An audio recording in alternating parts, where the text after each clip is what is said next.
Testing, testing. Anybody there? Can you hear me?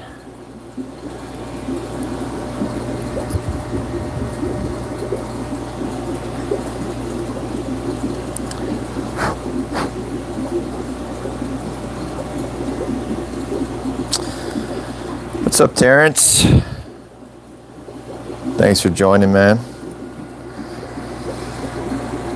Just, how's everyone going, I guess I should say first. Happy Sunday.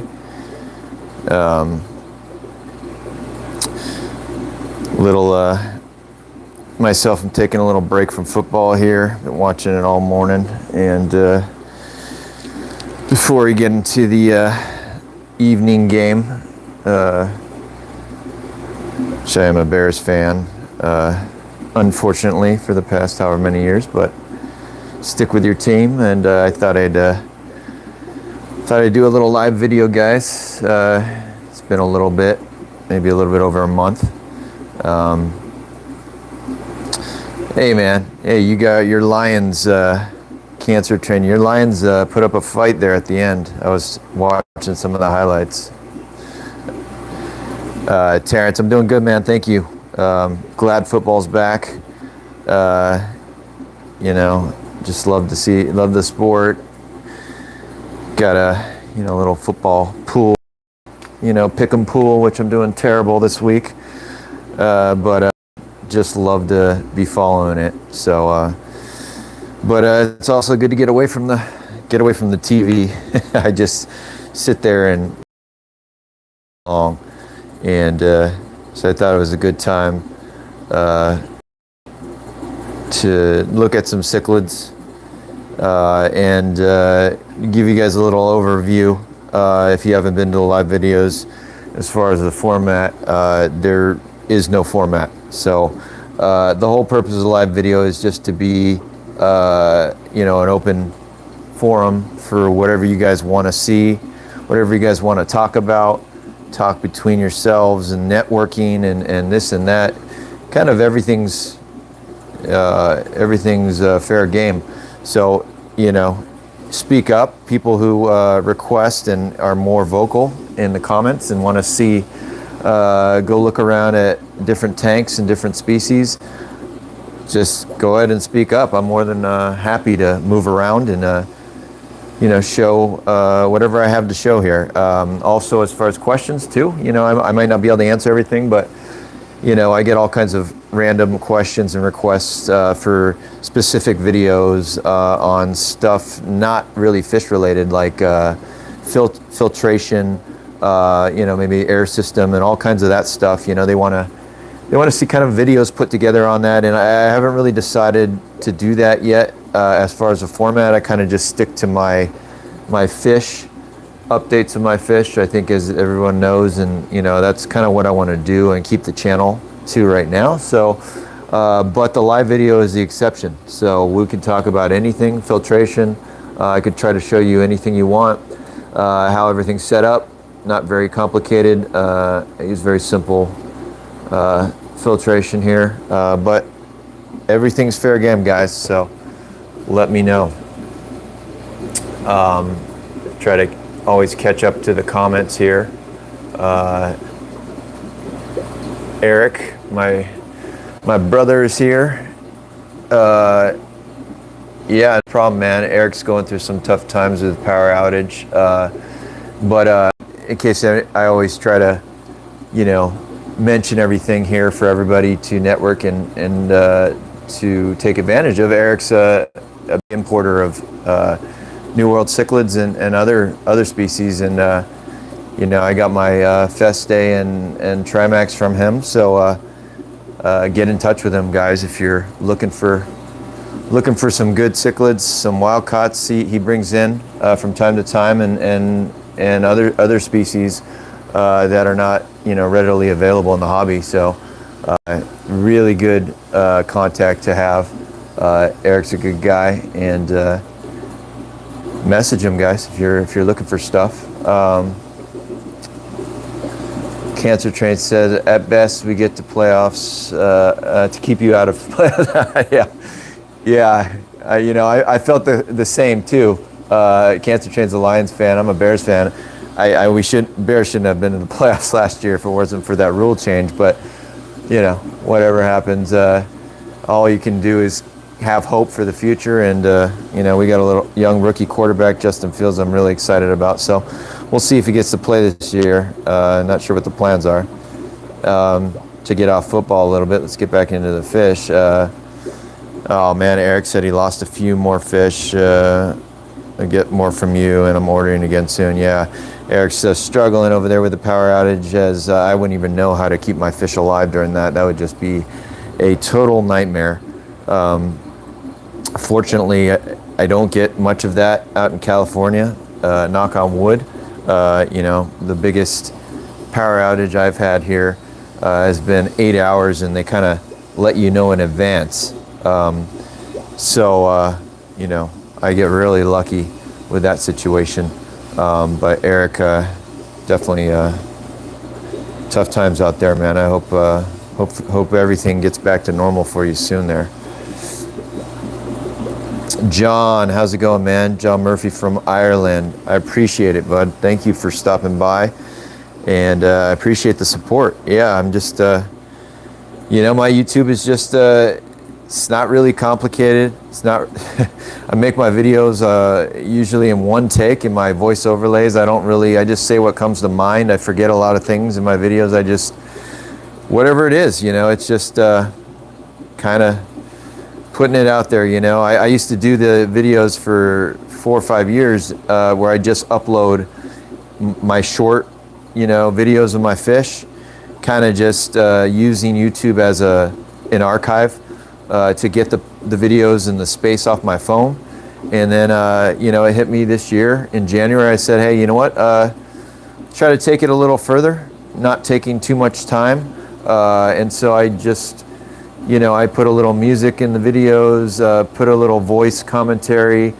You know, we'll do a little bit longer video and talk about stuff, my thoughts, my feelings, and not really meant to be teaching or telling you how it is. I'm nowhere near an expert. I'm just an amateur fish keeper trying to learn like everybody else. And I've learned a lot from a lot of you guys, you know, giving me feedback, and especially these live videos. I mean, there's a lot of back and forth, which gives everyone new ideas, including myself. And I really like these type of videos. And I always say, I wish it was more than just you guys typing in comments. I wish you guys could talk back, and it would be something like that. Maybe YouTube will do that someday, who knows.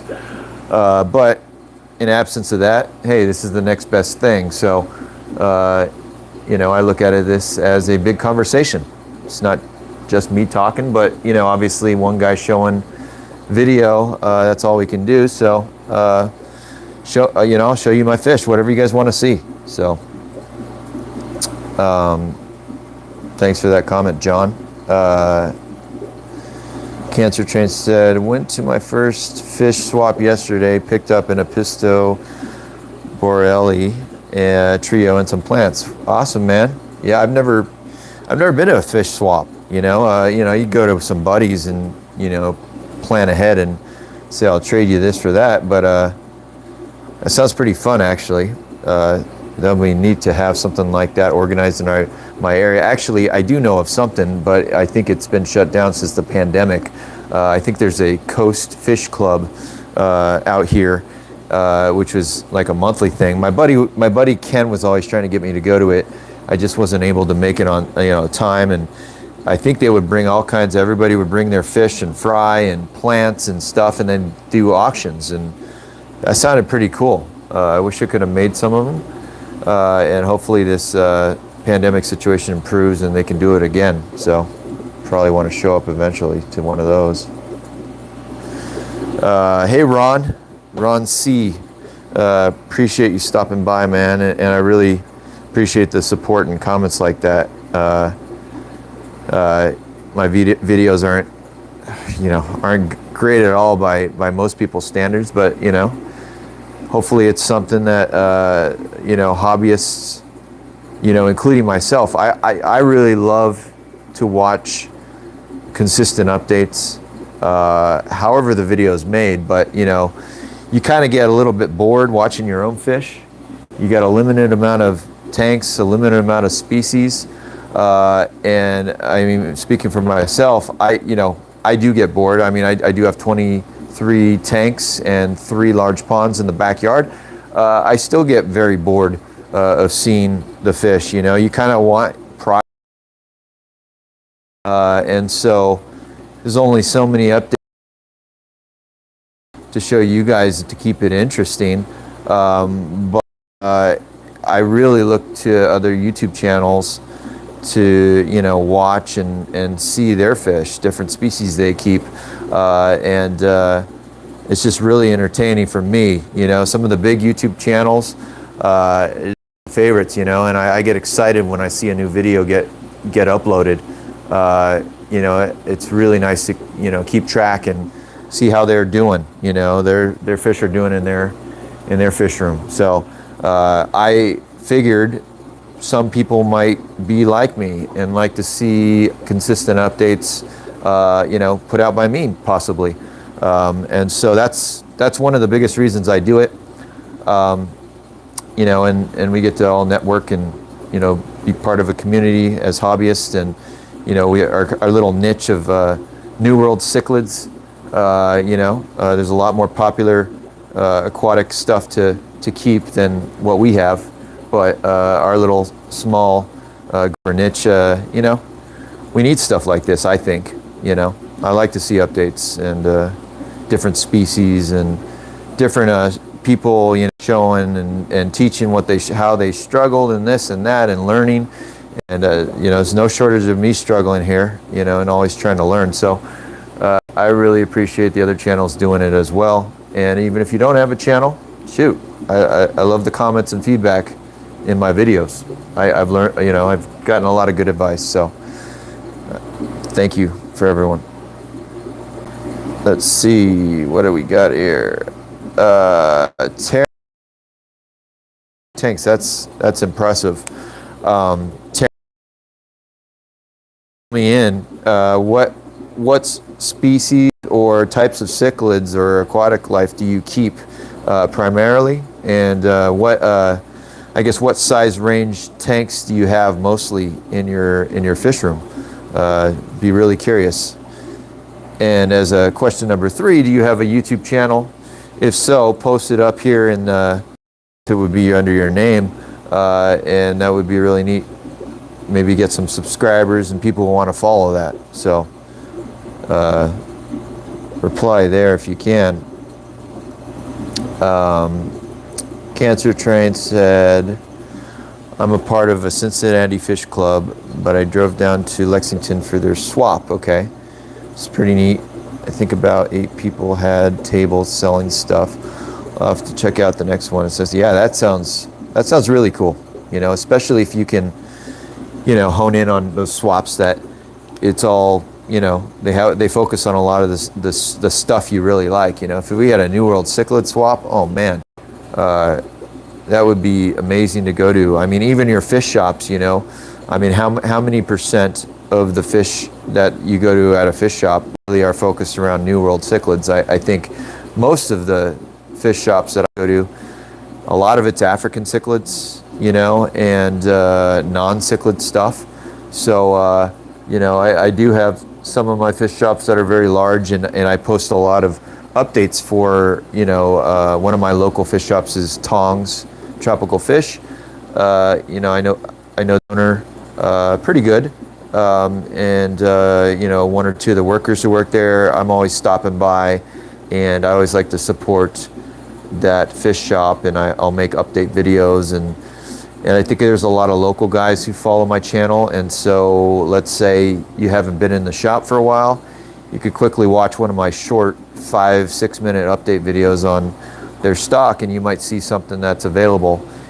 Run into the store real quick and go pick something up, right? So, you know, but yeah, there's not a lot of specific, really big New World cichlid fish shops that I've seen. Would be nice if there were. Let's see. Eric said, I'll keep you posted on when MSY, his airport, opens back up. We'll be recovering from some time. If there are any species you're looking for, let me know. Yeah, so Eric, that's probably for everyone here. Eric's, again, is an importer of cichlids mainly. Wild caughts, all different species he can get.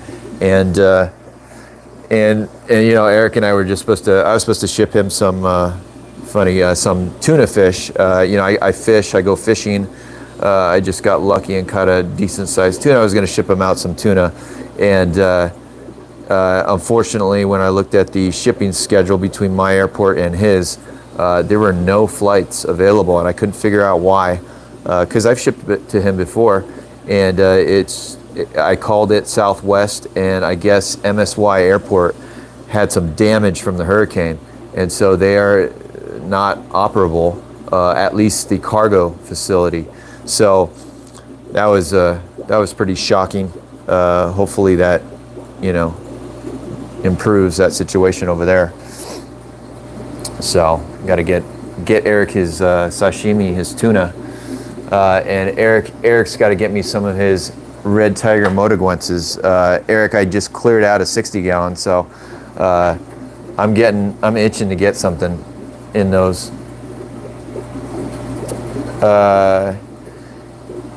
Cancer Train says, so New World cichlids they keep are, Geophagus brasiliensis, there you go.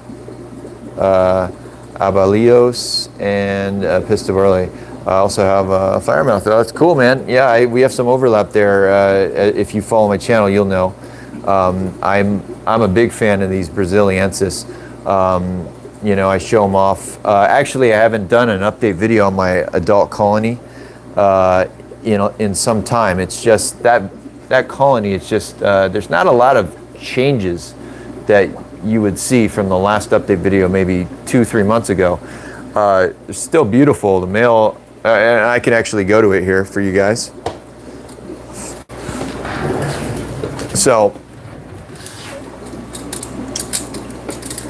I'm going to take it out of the tripod here, guys, so we can get in close. But this is what I was talking about. The brasiliensis, maybe you'll appreciate them. You got this kind of the red variant, the Laguna de Mole, and keep in mind, guys, when they do the live videos, it's all the color and everything is really dumbed down. But if you go look at one of my last update videos on these guys, there's just such a beautiful species.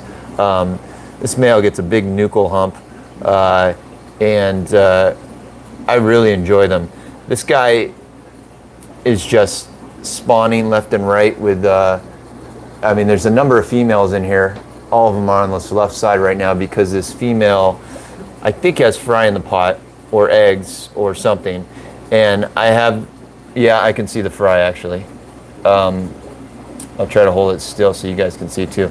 So they must have spawned about, you know, 20 to 30 to 40 times that I just ignore.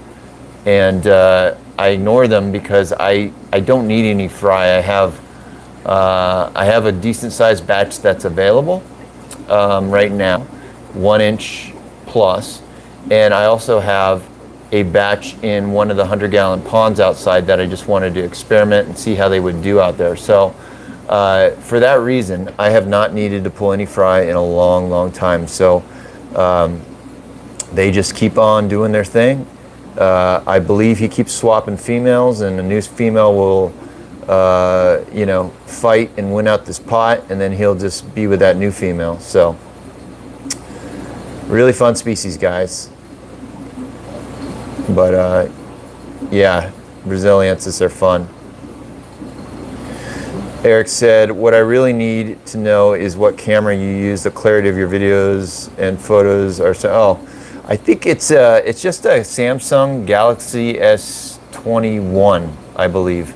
I had an old one, or an older one, and then they just, you know, they had a promotion where you could upgrade for like $100 or something like that about 6 months to a year ago. And so yeah, I just use the camera phone, man.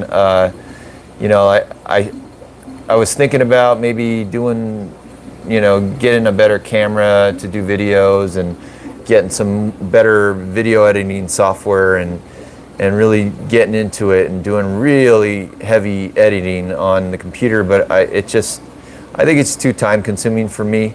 And so I do everything on the phone.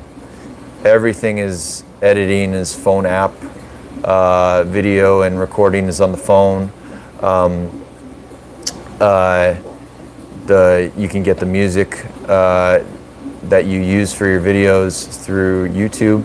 That's copyright free, and put it together on your phone, upload it on the phone. Everything's done by phone. So I don't know what I would do without these phones. But anyways, yeah, Samsung Galaxy S21, I believe.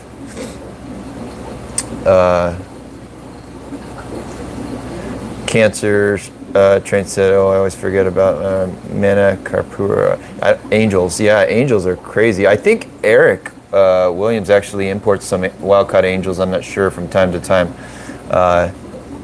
So you might want to stay in touch with him if you get a chance. Hey, Doodle, how you doing, man? Thanks for stopping by.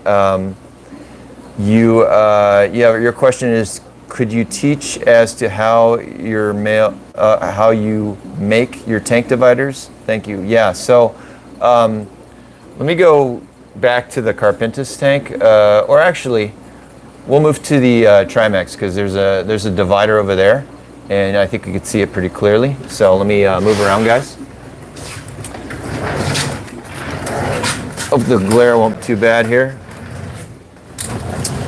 All right. So I'll go from this angle and put you guys in the tripod here so I can go hands-free. All right, down a little bit. Okay, so there you go. So I think you can see the divider pretty well. So basically, Doodle asked about if we could walk you through how to make the dividers. So these dividers are the thickest acrylic sheets that you can get at Home Depot or Lowe's. I've seen it at both. And basically, I started originally going with thinner acrylic because it is kind of pricey, and the thinner ones are cheaper. And I tried to go with thinner. I would recommend against doing that. The issue is when you try to drill holes in the acrylic for circulation from, you know, in your tank, the thinner one cracks really easily, and you could just have that crack go all the way through the sheet, and then the whole thing is ruined. So I recommend starting with the thickest one, which might be, I think, a 1/4 inch. I believe it's a 1/4 inch. So definitely thick. It doesn't crack very well. Of course, you want to do the drill in, you know, not a super fast motion, and it may have something to do with the heat. So first of all, you would go to Home Depot if that's all you got. You buy the acrylic sheet. You would need to get an acrylic cutter, which is this tool. And it is very time consuming, a little bit difficult to use that tool, especially with the thick sheets. But if you have a Lowe's, Lowe's used to cut the acrylic to the dimensions that I would ask. And so I got most of my dividers cut by Lowe's in the dimensions you need. Basically, you would just measure the inside dimensions of your tank, the width and height.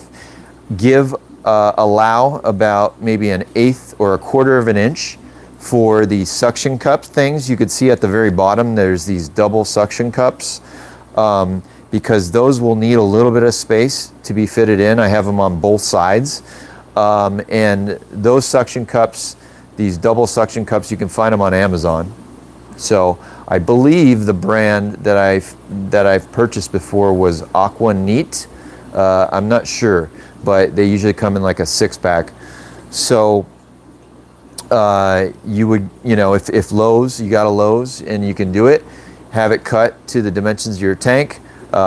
Make sure to remember to factor in if your tank has a center brace. Some of these center braces are lower than the kind of the rim plastic frame, and so you have to account for that. If you don't, then you won't be able to slide it under your center glass piece. So think about that, and have it cut if they will allow that. Now, the reason I say that is because some of the last times that they tried to cut, they were telling me that the thicker acrylic was really difficult for them to cut, and so some of them refused to do it. But it may have just been the worker, less experienced, who knows. So get the acrylic sheet cut, then you bring it home and you drill your holes. At least I wanted to do. I wanted to have a little bit of circulation, and there you go. You got your holes, and I always try to sand the sharp edges of the acrylic sheet, because when they cut it, it's not going to be like a flawless cut like it would have been from the factory. So there might be a little bit sharp edges, and even on the corners, when you're trying to get this thing in your tank, the last thing I want to do is scrape like an acrylic tank or maybe even glass with a sharp edge. So I usually will file and sand down those edges. Plus those edges can dig into your silicone. So the last thing you want to do is puncture a little hole in your silicone when you're sliding in. So I definitely recommend sanding the corners, and then you put on those double suction cup things before you put it in the tank, because those things fit on really snug. You basically have to go from the top of the sheet and slide it in. That's how snug they are, and it should fit perfect on this thickness. So once you get it in, and then you have it ready. And I used to do a lot of those kind of egg crate dividers in the past, which I believe it's called air diffuser. It's like this plastic grid, usually in white, sometimes in black, and then it's a little bit flimsy, so you would make a PVC frame and you would have that. It takes up a lot of space. It is really good for divider spawning, because there's a lot of circulation that could just go back and forth through, and I still do use those for my divider spawns on really aggressive species if I need to. But as far as looks and for it being low profile, in my opinion, it's hard to beat these acrylic dividers. They're my favorite. I probably have about 30 of them made, 30 to 40 of them made, and it has taken a long time to make them. Every time I've gone in, I just made one or two at a time, and so you could see how many times I would go back and just have to get more and more made. So that was a long process, but I hope that explains everything. Let me know if there's anything unclear. We could go over it further. Doodle. Yeah, I hope that helped. Cancer Train says, I think we've chatted on Instagram. Okay, about the Braziliensis. Really hope they clean up that genus. Yeah, no, I agree with you. And it's so hard. I apologize. Remembering names in general for me is difficult enough. And then when you have, different screen names on different social media platform, man, it's just a mess. I can't remember. Eric's got the right idea. That's his real name, Eric. So Eric's making it easy for me using his name. Cooper Aquatics, what's up, bud? Thanks for stopping by, man. Glad to have you. We're just, I guess, shooting the breeze on Cichlids in between football games that I'm trying to watch here today. I don't know if you're a football fan, if you think the sport is worthless, whatever you think, it's fine. I've heard all kinds of opinions. Cancer Train said they spawn non-stop. I had a male with 4 females, and every 3 to 4 sounds very familiar. Yeah, Braziliensis, those are pretty prolific spawners, and they are very, very hardy fish. I don't know if you're aware of Cancer Train, but I actually keep I keep a pair of Braziliensis along with a batch of fry, but I've had that pair out there year round here with no heaters and very little oxygen. My pond setups are in a corner of my yard where there's no electricity, and so there's no heat, there's no powered oxygen or air pumps or filtration. But what I did buy, again on Amazon, probably my favorite place to buy stuff, is I bought these solar air pumps, which are about, I believe, $30, and I just pin them up on like a post, and I run an air line down, and you know, in the beginning, those solar air pumps do really well at storing electricity, you know, during the day when they get sunlight, and they would pump oxygen all the way to about midnight, 1 a.m., and then they would stop, and then they would need to get charged again, right, to run. But after they get older, they're pretty much just pumping oxygen while there's sunlight. And so, you know, it still works really well, you know, during the winter if there's a cloudy week here in sunny California, which doesn't happen a lot. They won't have oxygen for periods of time, and they still are doing really well. You know, I tested that on Texas cichlids, you know, true Texas cichlids, which are very hardy. You know, I have a guy I've kept in contact with on Instagram, is a fly fisherman, I believe, and he would catch those in 30-degree water, close to 30-degree water in Texas. And that's what gave me the idea to give that a shot. I started with Texas cichlids. I had them outdoors for 3 years. They did completely fine. And then I slowly got out of that species, and I was looking for other species to keep, you know, for the cold conditions that could withstand cold. And my cold is nowhere near a lot of people's cold during the year.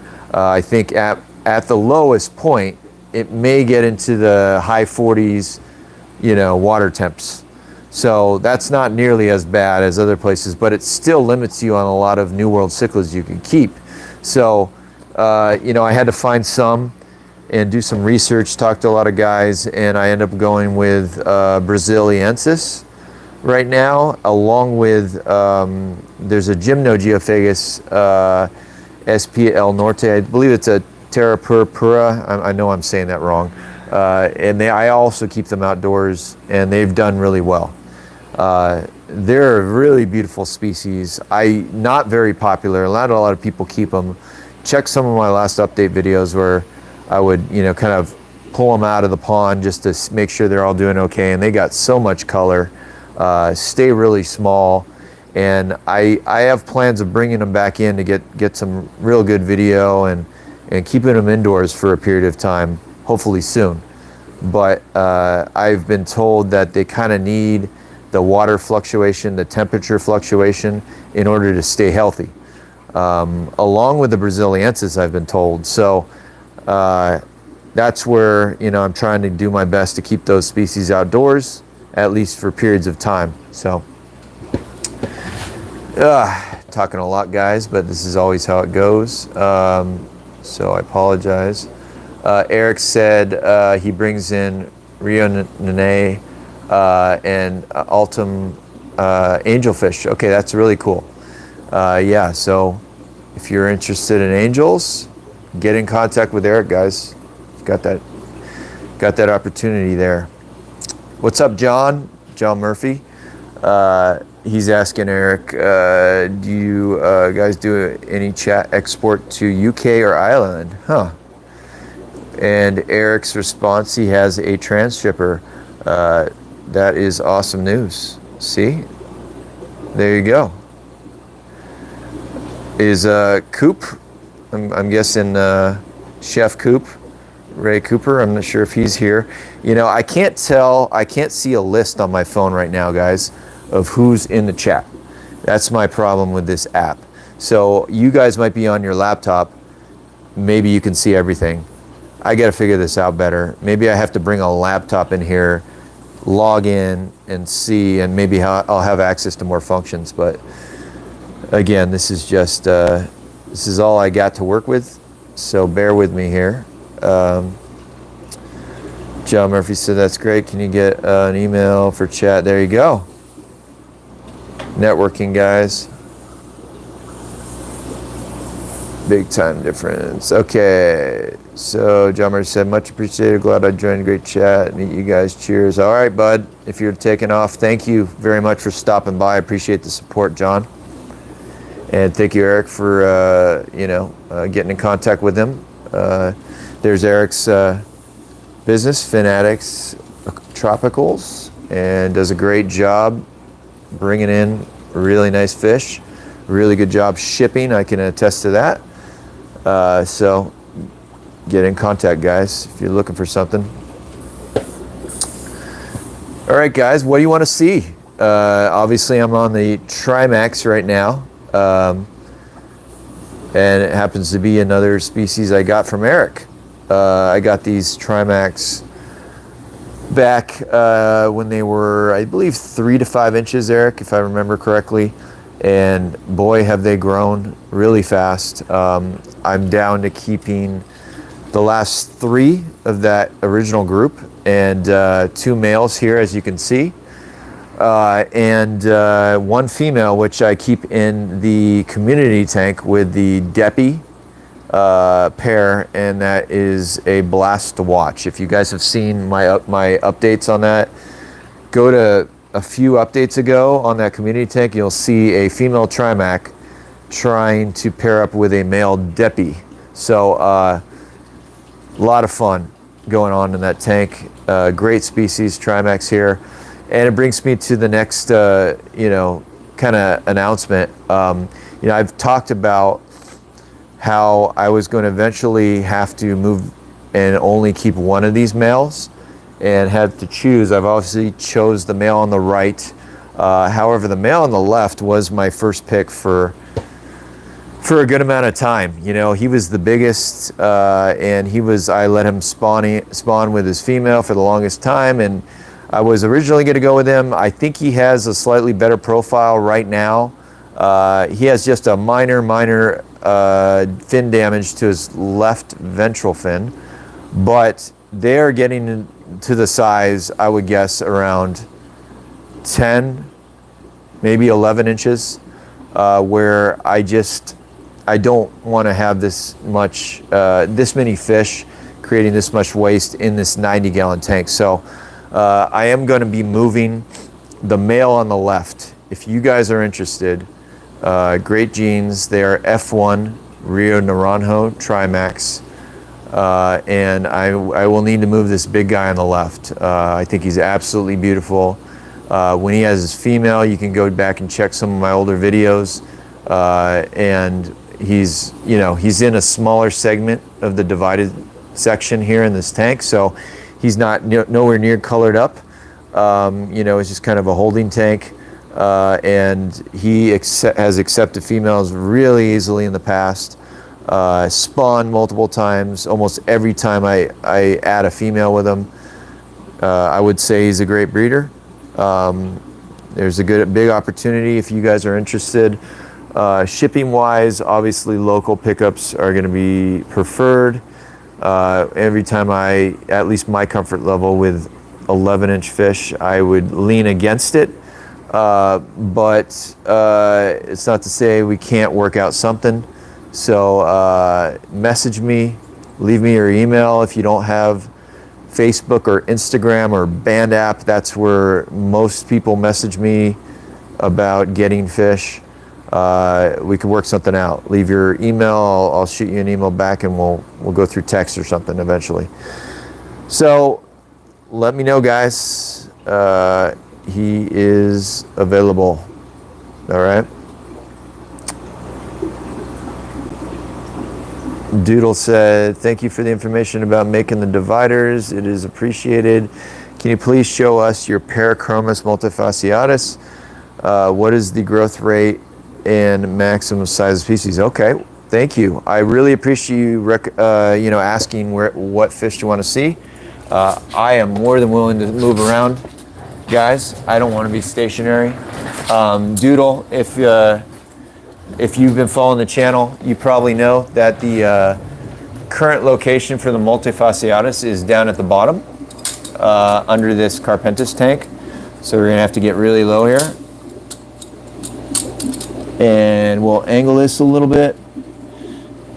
And you know what? I'm gonna try to put a little mini light on this tank just to get some lighting here. Give me 1 second. And I got this little rechargeable LED, guys. I find it really useful. I kind of just throw it on tanks on the bottom where I don't have lights on every tank, and there you go. If you just need to see some fish, or that's what I use. So here we go. Let's fix this a little bit more, and then I'll try to answer your question. There we go. All right, so Doodle asked about the multifasciatus pair. This male, he is pretty old, I would guess. I don't know exactly how old. He's a wild caught from the collection point. I think it was called Pantanos de Centla. The female is also from that collection point, and great fish, incredibly aggressive, guys. If I put my finger in this tank, he would chew it up and make me bleed. It's happened many times, multiple times actually. I don't want to say many because I should have learned my lesson, and I did. And so I'm very careful when I go in that tank every time. They're a great species. He's moved out of the way, so we're going to try to follow him. There he is. All right. There he is. He wants to stay over here. Max size or growth rate, I think your question was, right? So I got this guy at a big size. I have grown out others in the past. I've had a different pair too, if you go to my really old videos. And I don't think they grew very fast. I would say less than average. I think Red Tiger motaguensis for me were also maybe less than average on the growth rate scale for the species I've kept. So I wouldn't say they're fast growers by any means. And the fry that I've grown, I did grow a batch of my fry from, obviously, from tiny to I think somewhere about 4 to 5 inches, and I think it took over a year. It took a while. That was the max fish, 5 inches, and then some of them were 3 inches. So it ranges, not incredibly slow like a Grimoti or Japhirum but not incredibly fast like some other species like an Umbi or a Vieja Synspilum that I've kept. Those just grew incredibly fast. So anyways, not the best show tank, not a show tank at all for these guys on the bottom, but they do really well. And a little background history on these. I was having problems breeding these guys when I had them years ago, and then I gave them to my buddy, or actually he bought them off me. I was willing to give up on them because I was really into breeding, and then he was able to accomplish the breeding of them, and I was like, wow, how did you do that? And he was able to do it with bare bottom tank and kind of just had them in a garage, not really much attention to them, didn't do the biggest water changes by any means. And, you know, and so I always kept them in a 240 gallon, you know, doing religious water changes, gravel, making it look all nice, and they look great, but they never spawned. And then so I eventually got the chance to get them back from him, and then sure enough, I was able to get them to breed multiple times. So, you know, I don't know how much longer this guy's got. Again, I would think he's like 6 to 9 years old. Female's younger, of course. But you know, I'm gonna see. You know, this guy's gonna be here until he's no longer with us, and you know, still got that attitude. You know, he loves trying to bite me, and he is pretty good on his female, I have to say. You know, a lot of Parachromis, well, the red tiger motas that I've kept, you know, I've had, you know, the male destroy females, female even killed one of my really big males, and so I would guess that I'm pretty lucky to have this pair undivided all the time, and they do really good, you know. And one of the little tricks here, you could see that little tube on the left. I think she can fit in there and he can't. At least I never see him go in there. So that's one of the little tricks to, you know, giving her a little safe space in case he wants to flip out. So, you know, they're doing good.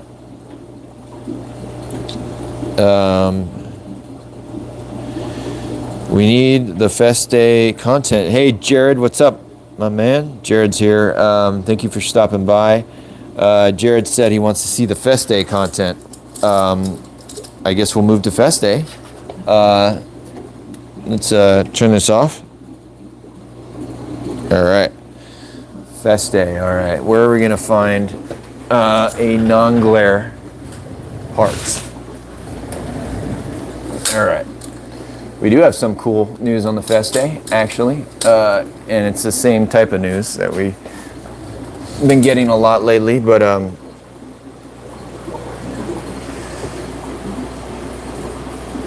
right, there's a female. Colors are looking not good through the video, but I did do a recent update on her. She's angry right now because I just pulled her fry again. So I just pulled this batch of fry up here, guys. You can see the little orange wigglers, and there's a male getting a little aggressive too. So, and again, these guys are wild-caught Rio Gaius, imported by Eric, who's in the chat, I believe, still. And I don't know how often he's able to do that, but he was able to do that about 1.5 to 2 years ago, and I couldn't be happier. Great collection point. It made me want to switch to basically keeping all this one collection point, as you guys know, and I have basically 3 breeding pairs of these right now. This middle male has always been a little bit, you know, longer and skinnier. He's kind of growing a little bit more. I like to see his profile get a little taller, but I think he's absolutely beautiful. And please check out the update video on them so you can really see their colors. This live video is terrible, especially for male Festae coloration. Can't see anything. But so then this female, I left a few wigglers, maybe 20 in that pot. I didn't take them all for her to protect, but it seems like she's protecting more the fry in these breeder boxes. This one obviously are the ones I pulled from her just yesterday, and then this batch is actually from the male on the right. And the male on the right was, here, we'll go try to get him. This guy's like an ostrich with his head in the tube. Male on the right has always was my favorite for the longest time. Was the biggest, had the nicest, tallest profile that I was looking for. Has perfect bars. However, his left eye develops, I believe he's blind in that eye. It's got all cloudy, and it came out of the blue. Actually, let me look at that again.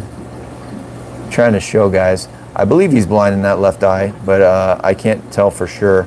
And I think he's the nicest profile out of the bunch. But yeah, I got some fry recently, and I'm also working on. I don't know if you guys saw those videos that I'm trying to do now. I just gave it a first stab where I did the Aslanum fry grow out series. Maybe a little bit history behind that. I know a lot in the hobby.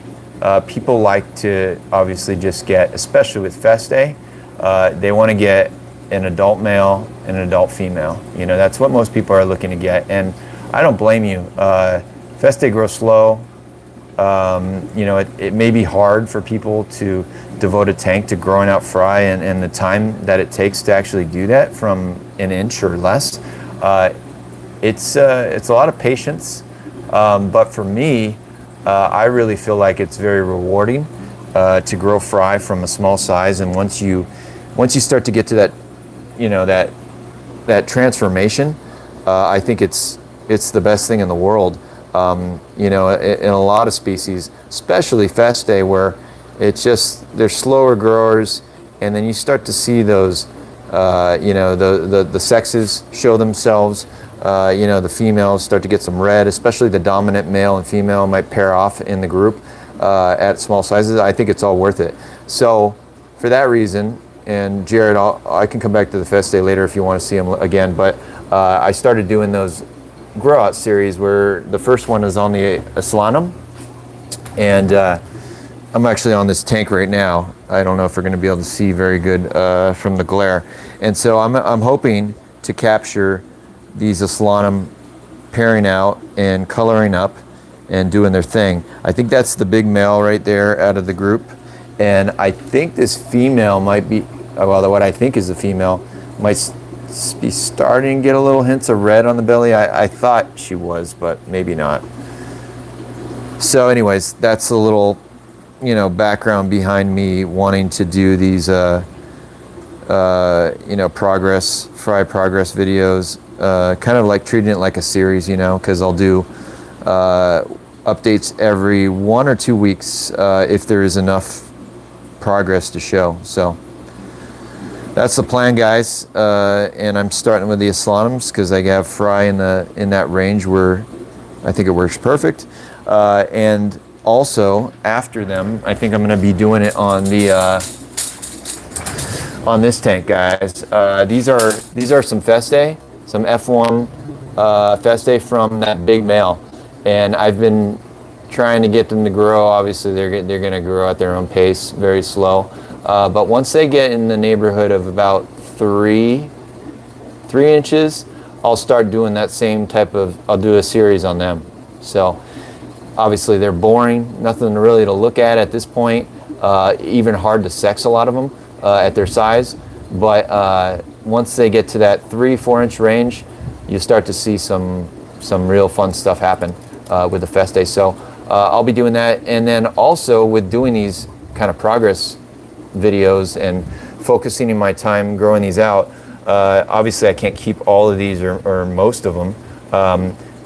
I'll be at some point offering larger specimens, so a lot of people want the larger ones, but me personally, I like to start with smallest fry I can get, you know, and get a big group.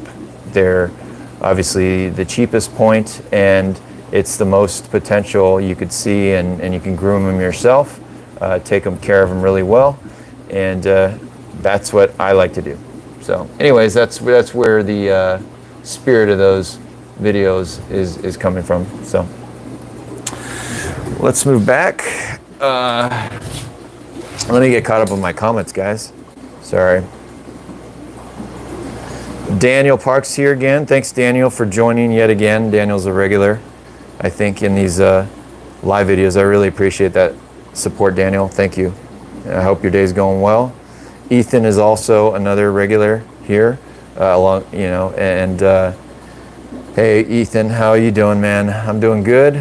Just a little, maybe 2-hour segment in between football games. I go watch my Bears get probably humiliated by the Rams, but it's okay. I'm doing good for the most part.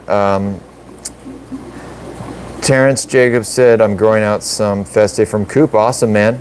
Coop keeps a lot of fish, a lot of different species. He's been in the game a long time, as far as I know. So, yeah, go check out his channel too, guys. I think he posts videos very frequently. So, and again, I can't see who's in here unless you guys comment.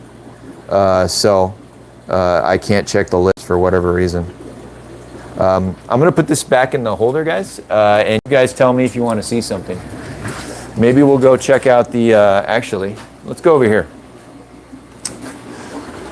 We're going to go check out the community tank because I see the Trimac and the Deppy doing their thing. Let's get in a little close before I put in the, so maybe I'll just do a little rundown here. So this is a 180, and I kind of just threw a lot of extras, and I also need a lot of species swimming around in here to help with my Deppy, my Herichthys Deppy, who are extremely aggressive. The male will not be with the female in by themselves in a tank. I've tried it, didn't work. And so I needed to have somewhat equally aggressive fish in here to, you know, interact. There's that male. And again, the colors are not going to show very well on these guys with this live video stuff. And this female Trimac, who is definitely the breeder, and I put her in with the male Trimac on the right in that, when you guys saw the 90-gallon. She's always just sitting there and pushing the buttons of these Deppy. She will challenge the female Deppy even with fry, and she's trying to win over that male Deppy. Very aggressive, the Trimac, but also these Deppy are incredibly aggressive as well. And I also have Alfari, Criboheros alfari in here. I have that Synspillum, I believe it's a male. And then I have 4 Carpentis, 1 male and 3 females. And then there is a firemouth in here as well that does really good, surprisingly. You know, even somewhat aggressive towards the other fish in here. And then, of course, my favorite dither, which are these standard silver dollars. I got quite a bit. So let's see where I can put this in the... My shoulder is killing me holding this phone the whole time. See if I can get a little bit of rest and move this up for you guys and catch up with my comments here. Give me 1 second. There you go. And these Deppy with the natural light, it just shines off them. Looks amazing. I should really post more video with that. Anyways, let me catch up here, guys, on the comments. So yeah, Terrence is growing out some Festae from Coop. That's awesome, man. Keep us posted. John Hansen, what's up, man? How you doing? Thanks for stopping by. Jared said, on to the Geophagus. Jared, we'll go to the Geophagus in a second here, bud. Bear with me. We are actually just on them, and I definitely come back to them. We'll show them in a second. Let me rest my shoulder for 5 minutes. Pompeii Ranch. Hey, man. I believe Pompeii's been here before, but I appreciate it. If it's your first time or if you're returning, thank you for stopping by at the least. John Hansen, I think you've been here as well. I'm in the sticks, northeast Brazil. That would be cool, man. I've always wanted to go to Brazil, and man, I wonder if you could go out and catch some Braziliensis on your own. That would be a real fun experience. Ethan said he's busy doing water changes. Awesome, man. Yeah, I got to do a few changes myself on, well, maybe 3 tanks today. So I'll get that done later, maybe once the kids are sleeping or something. We'll see.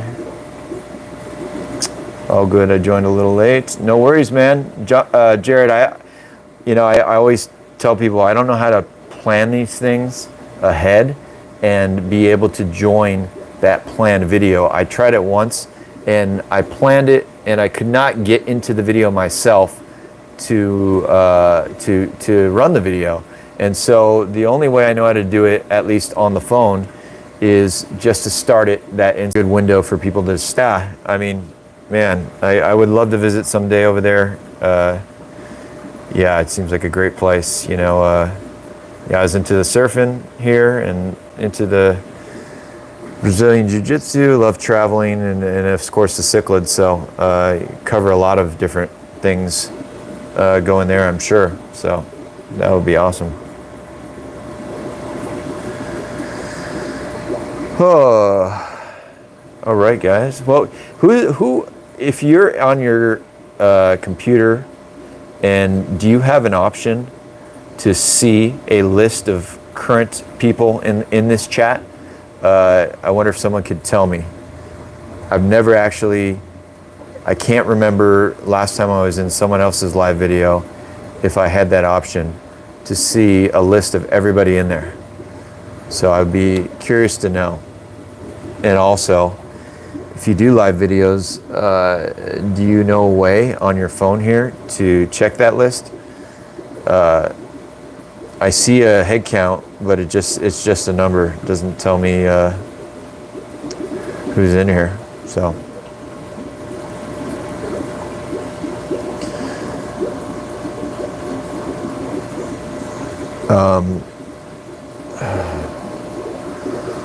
We'll go to the Braziliensis here in a few minutes, Jared. Bear with me. Get a little sip of water. My voice is dying. I don't normally talk this much, guys. I just try to do my best job keeping this thing going. So bear with me. Get a sip of water.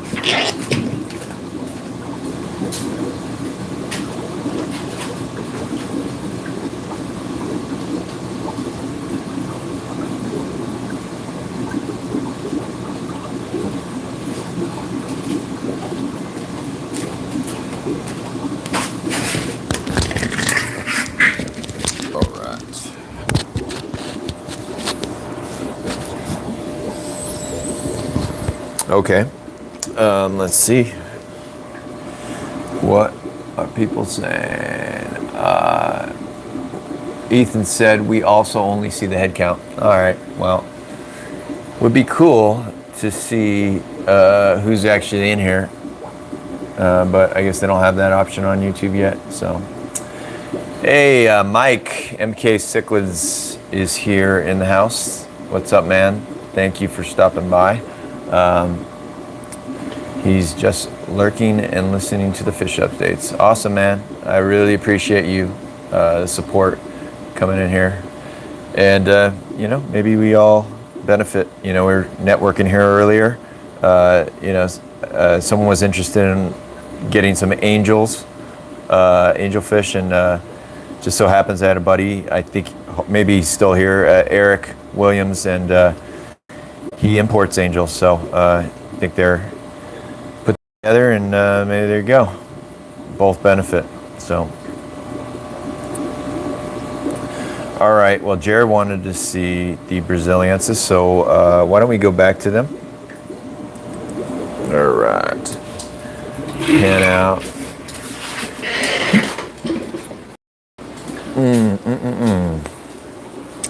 Here we go, and. Jared, I'm going to take this off and go close for you. But actually, it might be better here. And again, the darn color Does not look good with these live videos, but I am not lying. The male is pretty red. That female right there, you see guarding her fry, and they do have fry, guys. When I got close, a few of them were swimming out. She's got some red on her fins, not as much red as the male, and then all the other fish, the group is on the left side of the tank. Yeah, some of them have a little bit nipped tails and whatnot, you know, and kind of using the group to the advantage here. It's possible if I didn't have the group, this male would just be way too hard on the female and could possibly kill her, and then that would end the pair thing and the spawning thing. So I do have that group, however, none of them get beat up to the point of anything really that serious, in my opinion. So.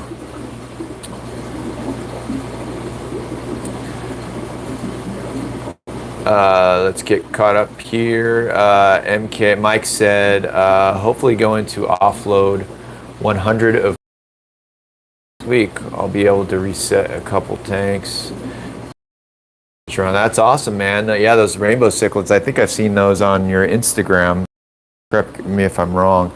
Yeah, it's not a very common species. You don't see those too often, but they're beautiful. I think they stay small. I've never actually kept them. I know my buddy was interested in them at some time, and that's why I think I messaged you. But rainbows, that'd be something I'd like to keep someday. You know, of course, pending tank space, but which I don't have right now. But that's pretty awesome. Anybody interested in rainbows? I'm not sure if you ship, Mike, but or maybe you already have it lined up where those are going. But that's pretty cool. Jared said, absolutely love the male. Yeah, Jared, that male, I think it's really cool. I love how it's kind of a stockier, taller, you know, version. Braziliantis has a really decent sized nuchal hump at most of the time. And I would say estimate he's probably only 6 inches, 6 to 7 inches, but I wouldn't say not bigger than 7 for sure. So yeah, and he got that nuchal hump, I think, at a small size, probably 4 or 5 inches. It's really cool, you know, and he does really well. He's the dominant fish, and I want it to remain that way. There's also a male in the pond, and it's a pair. And when I pull that male out, you know, maybe usually every 2 or 3 months, I just need to check on them and see how they're doing. Plus, I'll do a real deep cleaning of the pond. You know, I think the last one, he looked really good too. He was starting to get a little bit of that nuchal hump. So, yeah, it's a great species. I love the males for sure. But I highly recommend if you guys are looking for something. And they haven't gotten too big. You know, they stay somewhat smaller, I guess. Most of this group, average size is 4 to 5 inches. And I've had these over a year now.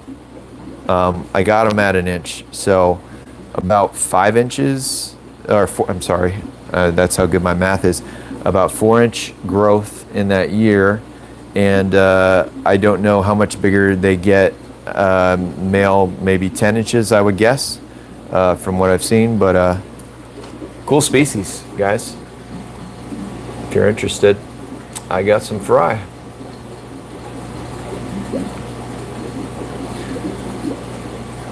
Jared, these are in a 100, I believe it's a 100-gallon tank. It's a 5 by 18 inch width by 21. I think it's 21 tall. So I would much rather have a 150 gallon and have that extra 6 inches wide tank, but it's what I got, you know, trying to make this all fit like Tetris in my garage. That's always the problem, and not upset the the wife too much in the process. Mike said, no, I don't ship, and that'll get rid of pretty much all of them. Okay, no worries, man. Glad you're getting rid of them and free up some space, though.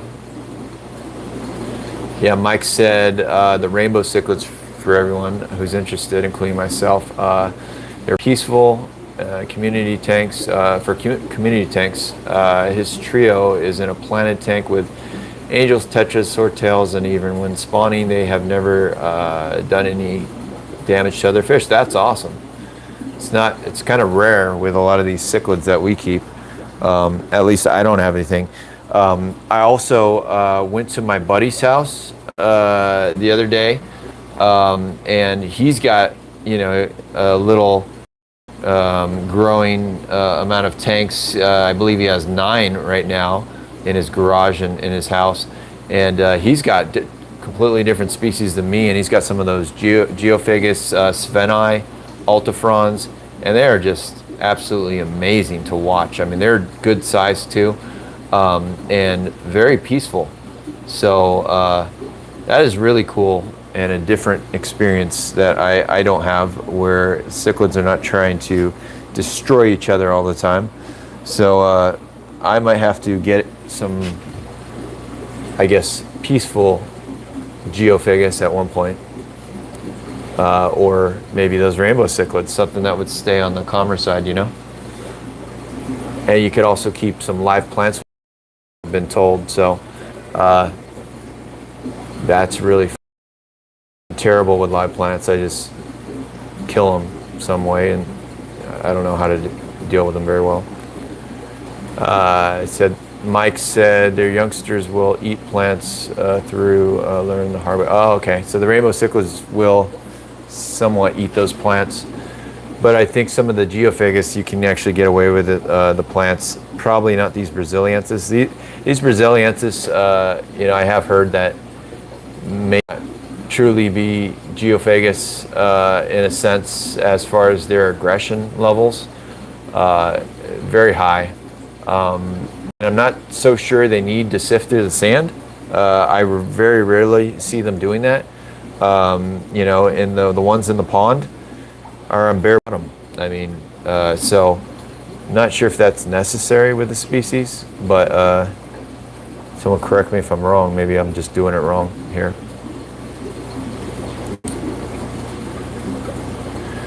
All right, what's next, guys? Oh, there we go. Can you show your current multi? Yeah, Ron, definitely. And you'll see somewhat proof that they are not the fastest growers, especially with fry. But let's get over here. All right. Here you go, Ron. These are the multifasciatus fry. Cute little guys. They look, most of them, 1/2 inch to maybe, I wouldn't say 3/4 of an inch yet, but some are getting there. Not the fastest growers. Additionally, this is a 10-gallon tank. You know, they would grow a little bit faster, I think, if I devoted a 40 breeder to them, but I don't have one available. But they're, you know, they're doing good.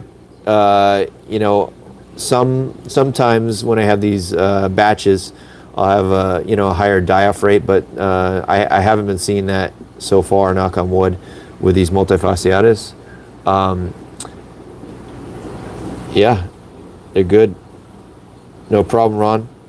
I'm not sure if you were someone who's contacted me to maybe get some when they're ready, but I would estimate, you know, give it a month or less, and they'll be there. You'll have your, hopefully you'll get a male in here like the dad, who just actually wants to rip everything to shreds, including your finger and hand. So there'll probably be one in here for you that for sure it could turn out like that. While we're down here at the bottom tanks, guys, so here's the Depii, or the Depi.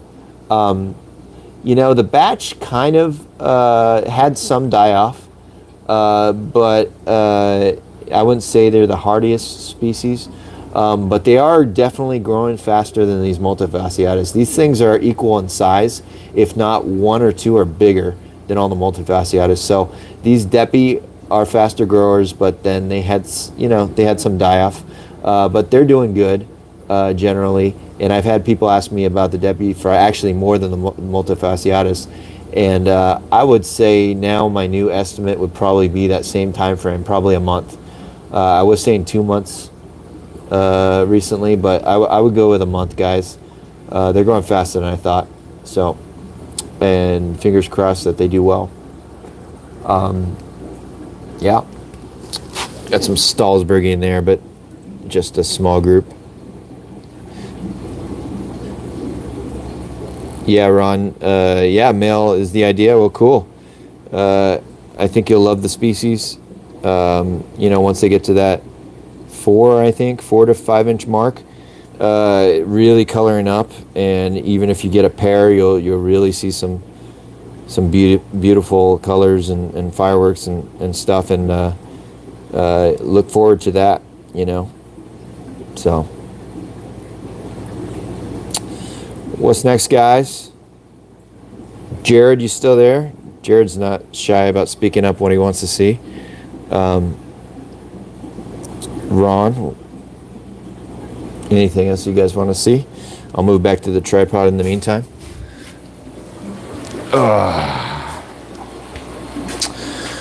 Maybe I'll just go to some stuff, guys, while you're deciding. Let's get in close on the Carpentus.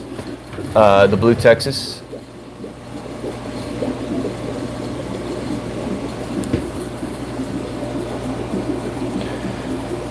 Jared said, yes, LOL. Jared's a big Blue Texas fan, and he's got some beauties of his own. This female has fry in the pot right now. This is happening really frequently lately.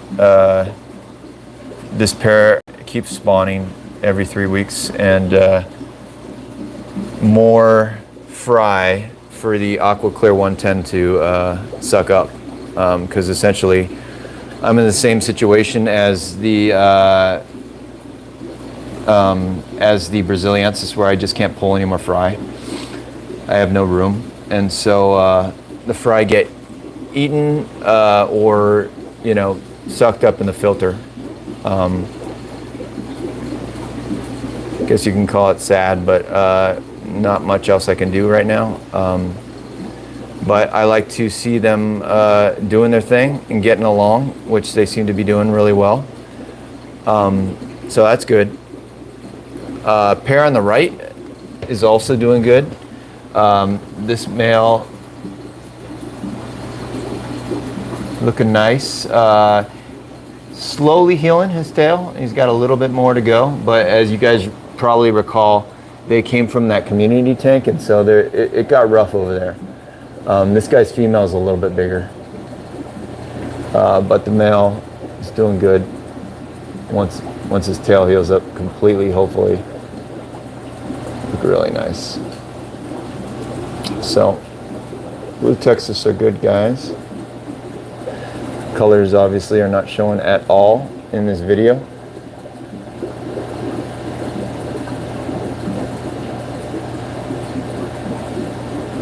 So, and then there are little buddies up top that you see in almost all my tanks. Little silver dollars.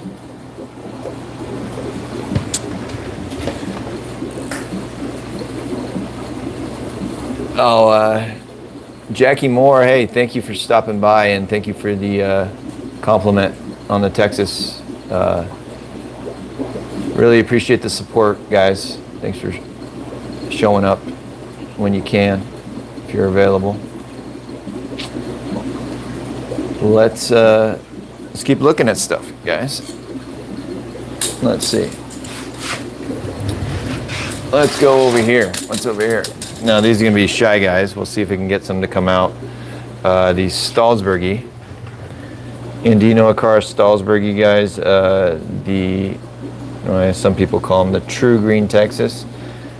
That whole story a little confusing to me, but I'm sorry, not Green Texas. I said Green Terror. And they're from Peru.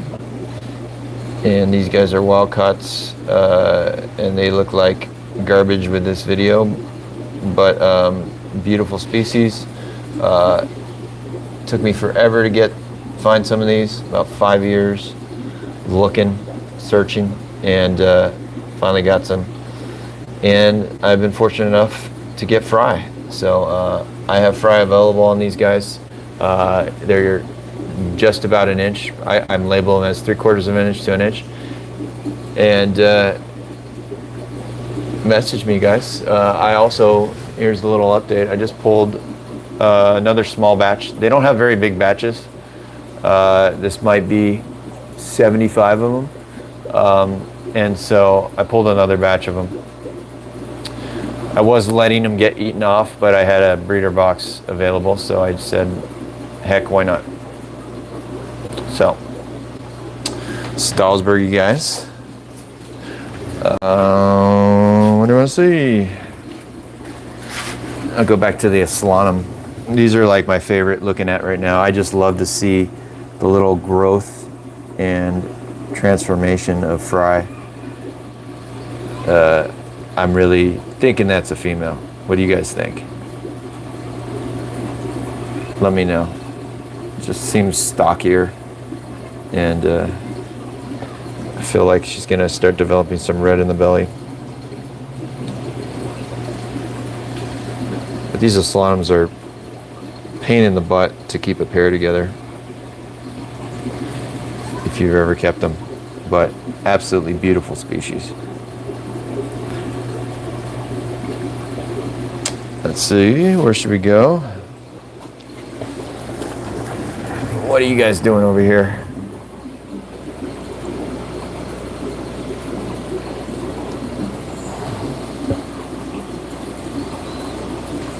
This female still guarding a few fry over here.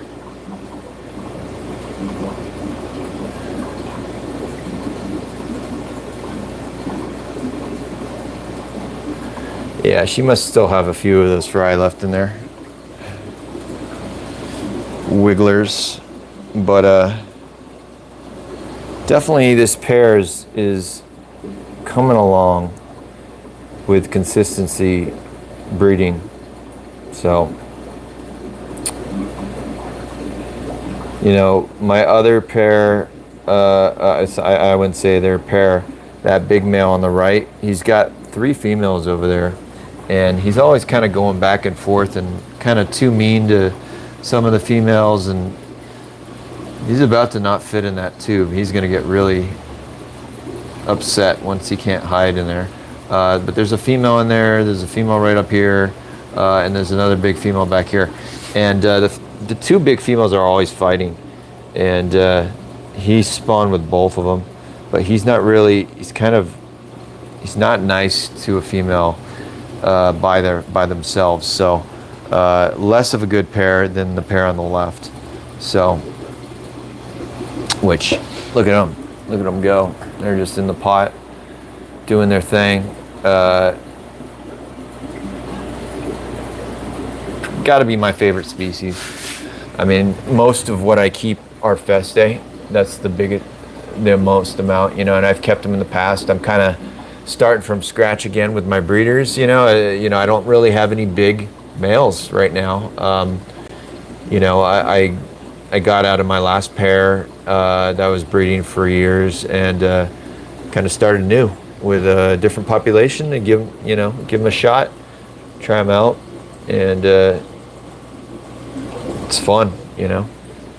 Let me get to some of the comments here.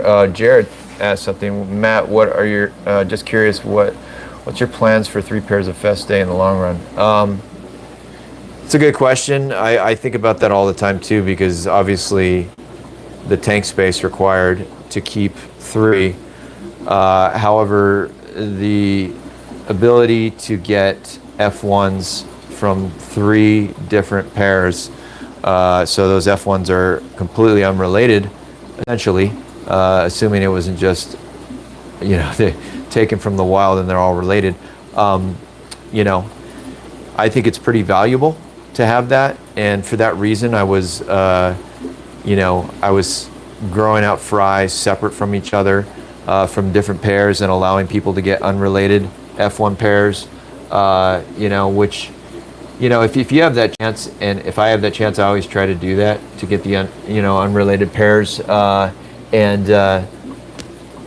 so I was given that opportunity as best as possible, people, and I'm also trying to do that for myself, because keeping 3 wild-caught pairs, it makes it hard for me to start keeping F1 pairs, which is my, you know, the number one thing I want to do, because oftentimes the F1s are going to be much nicer than the wild-caughts parents.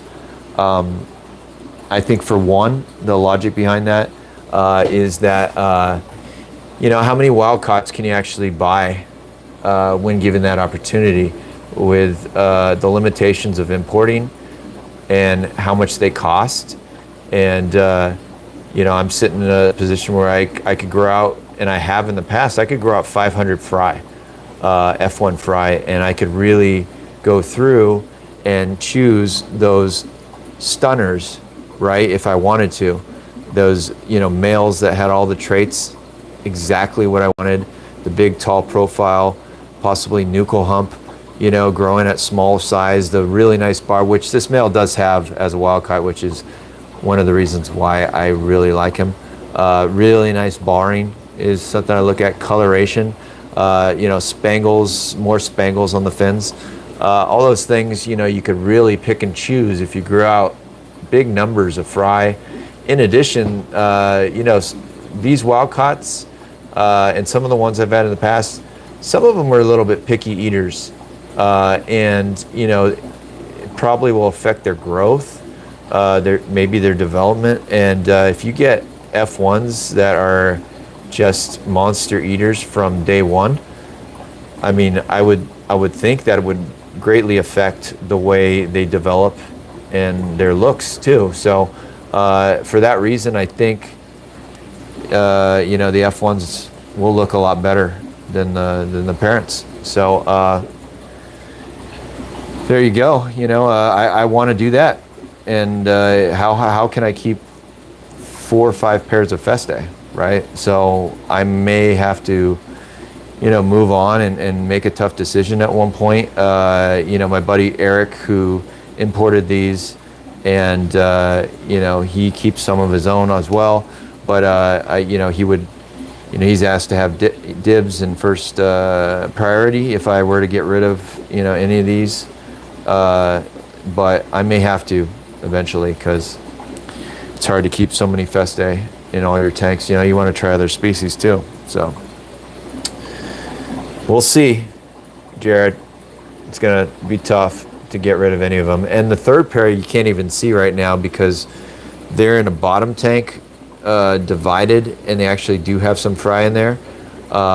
And they're just, I couldn't show them if I wanted to. It just, the tank is just terrible. It's in a corner, dark. So I got that pair as well. And the male's smaller than these, but the female is amazing. I posted videos when they were up in a better tank, and it's, you know, if I would have been able to justify getting rid of them by the looks, I already would have, and I can't. That's why, you know, the last thing I want to do is keep a divided pair of Festae in a 40-gallon, but, you know, I can't get rid of them. You know, it's like when something you think looks nice, you know, and you just don't want to get rid of it. And so that's, I'm stuck right now, you know, stuck doing the 3 male thing, 3 pair thing, I guess you could say. So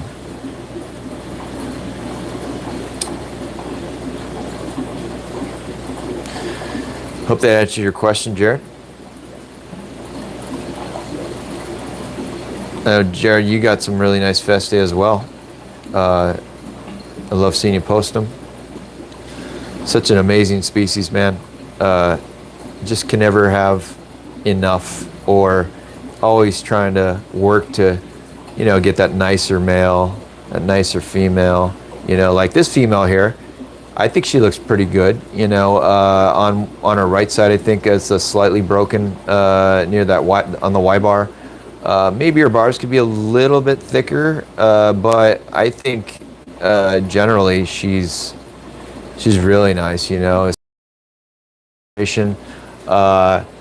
you know, everything factors in. I mean, her breeding ability, her spawning, how consistent it's become, the fact that this pair is just doing well together for a while now. To me, all those things go into it, and this would probably have to be my one. If I had to keep one pair, it just would be them for sure. I couldn't. Yeah, it would be a no-brainer. No, Jared, it's no.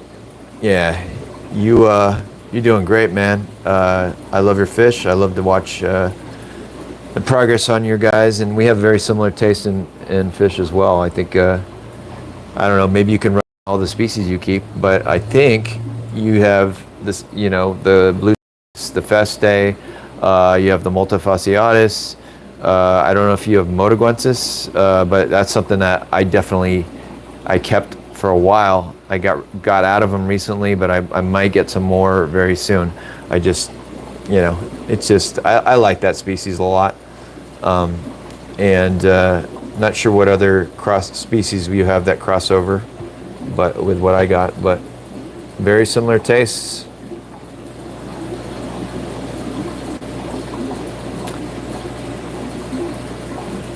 All right, let's go back to Trimac. Or you know what? We could go check out the macula pinus. I'm actually really liking those little guys, and the panamensis.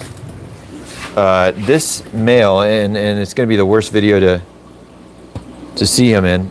This, I think it's a male, is just absolutely stunning fish. I mean, the color that's coming in, and you know, it's small. Still trying to color up here, but I think it has some pretty good potential. I'm not sure what you guys think. I'm liking them a lot, and some of these panamensis are really starting to get some color. I'm going to try to get this one, which you won't be able to see very well, but it's starting to develop some red underneath the throat. Look at them. I mean, they're huge eaters. They're looking for food right now. They just demolish everything I throw in there, and I have to really feed them sparingly. I've heard that the panamensis can have bloat issues with overfeeding, with various other reasons, and I think they're looking great. I don't know about you guys. First time keeping panamensis for me, and I was a little bit worried I was going to lose them all. I've only lost 1 out of the 5. I think they're pretty cool looking.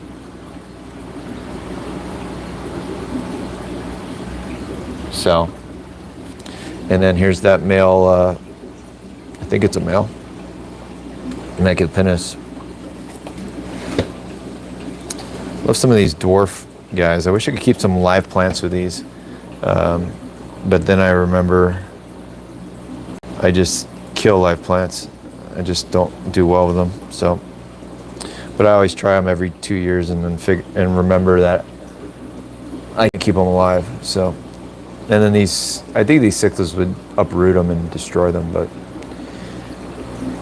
yeah, Jared said, yes, I have all Festae, Texas, multi, and absolutely love my motas. Pretty cool, man. I got to get back in the mota game. Miss my motas.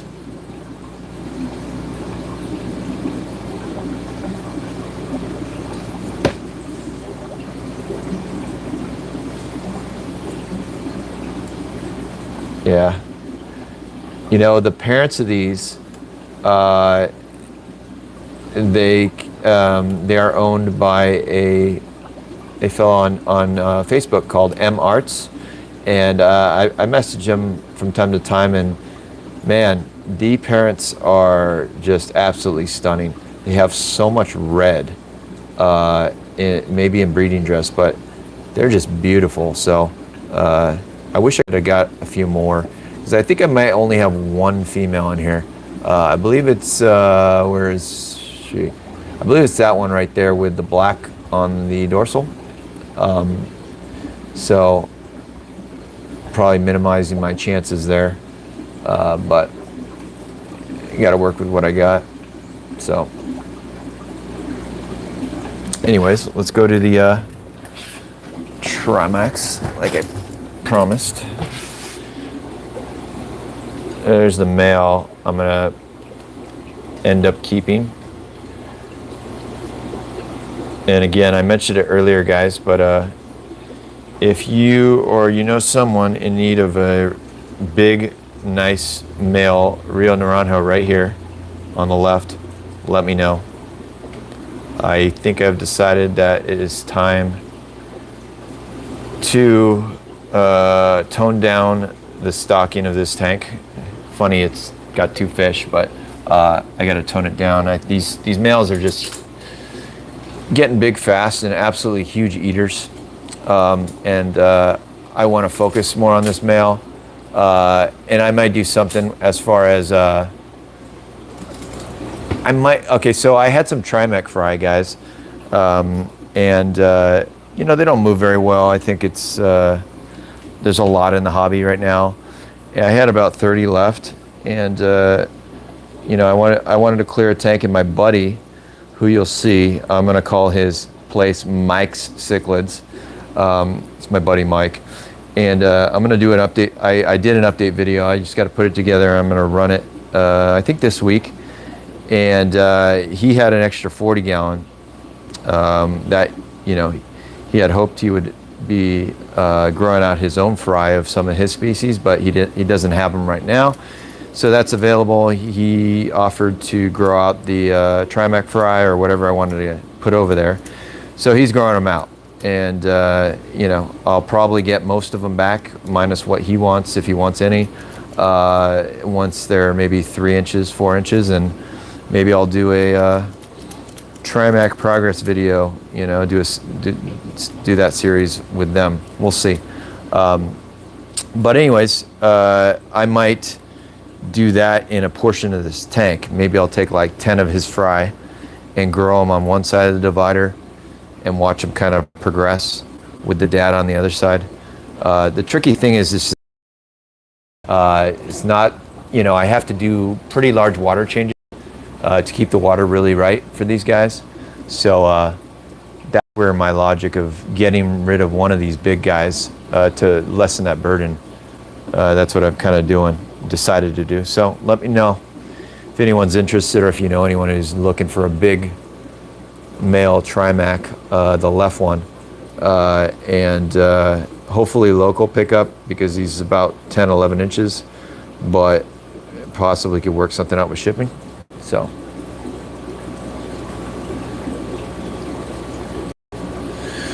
Daniel Park said he thinks his next cichlid is going to be a Moda or Gramotes. There you go.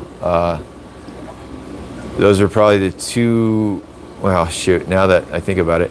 So when I had Gramotes a while ago, I didn't keep them that long, maybe to about 4 inches, 4 or 5 inches. And yes, they were pretty aggressive. You know, everybody was always talking about that Gramote aggression. And you see some of the videos online where you get this aggro Gramote just glass banging, going nuts.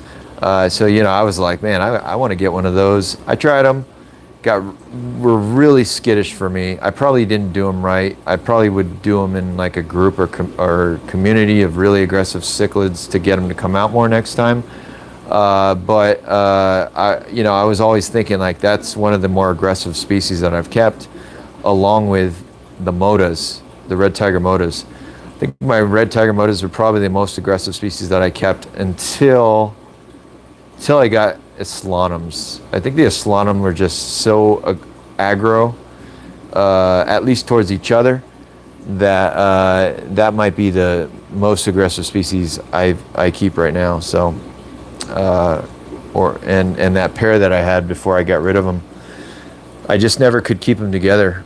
I had to always divide the male and the female. So, But I don't think you can go wrong with either one of those, Daniel. I've thought about it myself to get some Gramotes again. It's on the list along with like 10, 15, 20 other species. So I'll do it someday too. You know, I'll be getting some Gramotes, but keep us posted on what you decide. Eric said, are the new Therictis variant you have showing any color?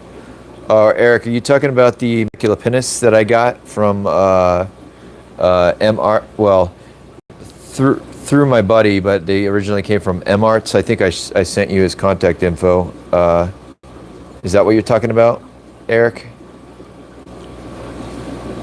And then Jared said, Daniel, I recommend the Moda by far my favorite species in stock. Male is popping in various colors and of course, yeah. Yeah, you guys should see this male that Jared has, this male Moda. I mean, God, he's got this profile and his coloration. He's just this beefy, stocky guy. Jared, he's amazing. Amazing fish. I think I seen you posted it very recently. And that female, just bright red. Awesome. Awesome Modas you have there, man. So, yeah, Daniel, it's hard to beat the Moda. I mean, Moda's pretty popular fish. The Gramote, obviously less popular. You know, I think it's going to be, you're going to have to really do them right to get them to come out a little bit. They can be birdie shy, the Gramote, from my experience. Very slow growing. Keep that in mind. Very slow growing when I had them. And so you might want to think about at least doing a group of them in a good enough sized tank where you can keep them, maybe some silver dollars, tough dithers. That's what I would do. But if you go with the Modas, yeah, like Jared said, you can't go wrong, and they're less shy, faster growers. You'll get some real coloration out of them as young as what, Jared, maybe 2 to 3 inches, or Eric's got Modas, you know. So, you know, I want you got to make the decision on what you keep next, but I think the Modas would be the much easier decision that doesn't require nearly as much patience. So, oh yeah, Ethan. Okay, I'll go back to the Maculopinis. I was just on them, but let's go show them again. And I think Eric might have just asked about them as well. So I was showing these this biggest Maculopinis right here. I think it's a male, and the colors are not going to show very good through this live video.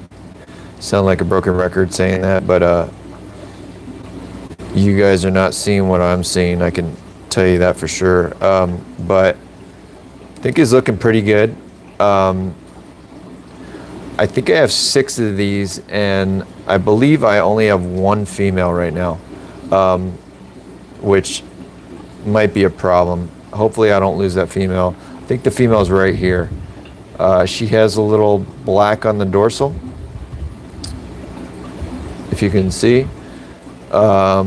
And so I got that group of 6, but then I was also showing these Panamensis, which I'm just absolutely loving. I mean, the color, again, you can't see it very well, but there's reds under the belly and throat are starting to come in. And these things are just incredible eaters. Fantastic, both of these species. And of course, I got my, you know, maybe my second favorite dither fish. These Buenos Aires tetras, just super fat tetras here, and they're doing good so far. Haven't been picked off or beat up or anything. So there you go, Maculopinis. Got big hopes for these guys, and hopefully, if I get even luckier, maybe I'll get a pair of Panamensis, but I only have 4 of them left. And 1 is really small, so I'm not sure how that one's gonna do right there. But then 3 of them are healthy looking, colors, bigger. So what do you think the odds are? Get a pair. Fingers crossed.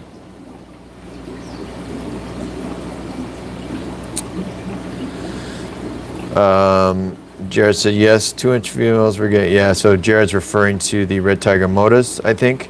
At 2 inches, even the females were getting red in the cheeks. So the mota, I think, will be, it's a lot, when I say easier to keep, it's because I think a lot of fish we lose patience with and we end up getting rid of them instead of holding on to them, because they may be very difficult to do stuff with, to pair, to keep alive, to, you know, to even just to keep, because everyone, I mean, even me, I want to see progress. I want to see coloration. I want to see, you know, some pairing and breeding activity. You know, you want to see some fun stuff happen, you know, some beautiful fish, and stuff that just takes forever and hides in a corner the whole time for year after year. Man, it's hard. Those are hard fish to keep. The Japhirum, God, those are just, that was my hardest fish to keep, was the Mesohirus Japhirum, because you know, I got them at 1 inch, and they took about 3 years to get to a size where you could start to enjoy them. 3 or 4 years to get to about 4 inches. So slow the way they grew. But then once you got them to that 5-6 inches mark, absolutely amazing Mesohirus Japhirum. And so you know, the Gramotes, not as slow as the Japhirum growing, but when I kept them, they were just so shy, always hiding, and so that takes a toll on, you know, your patience, and you end up keeping them longer or shorter. So motas would definitely be easier, I think, than Gramotes.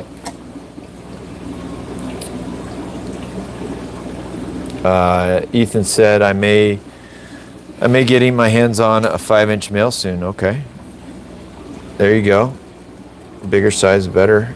Now you're talking about macula pinus. Oh wow, 5-inch macula pinus. That's a decent size macula pinus. I got to do an update, guys, on these Panamensis. The colors are not showing at all, but this fish is looking really good. At least I like it. I think it's looking really good. It's got these reds on it. Just wish it would stay still. And get these fish to stay still a little bit. But anyways, it's not showing in this live video, so I'm going to have to do an update video on these guys with the lights on sometime. All right, what do you want to see next? Jared, you're not shy. Otherwise, we're going to go back to the Trimacs so I can rest.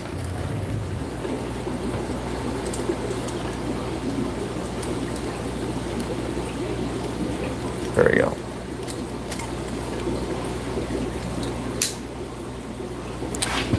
Give me 1 second, guys. I'm gonna get some more water.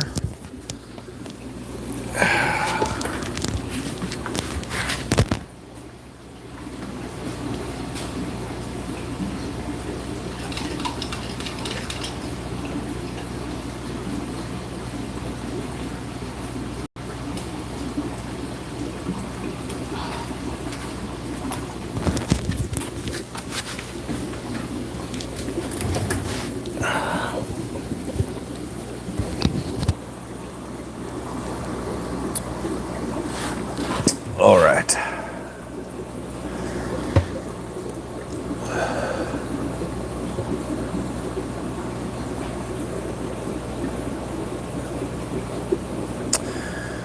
It is almost 5, guys. I'm going to call it at right about 5:15 because, as you guys know, I gotta watch my team, the Bears, most likely get embarrassed on national TV, but maybe a small chance they might show something different. So I don't know if you guys are gonna watch a football game. If you're football fans, Rams, Bears. See what happens.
I don't know if you guys notice this. This male on the right just absolutely loves to rearrange my sand.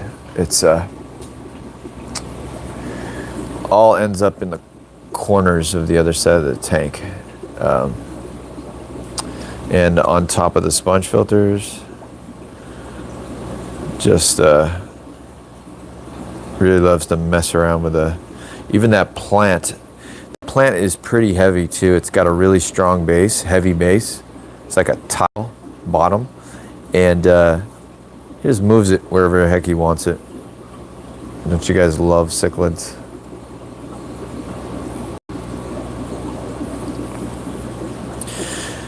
But getting that sand, man, once it gets, the sand slowly gets sucked into the sponge is just such a pain in the butt sometimes, especially you got the fine sponges.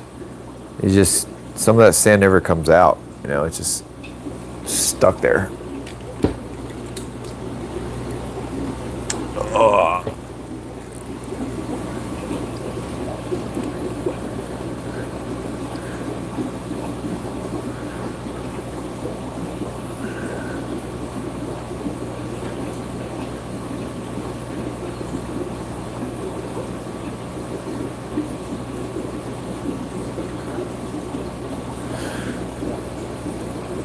Well, guys,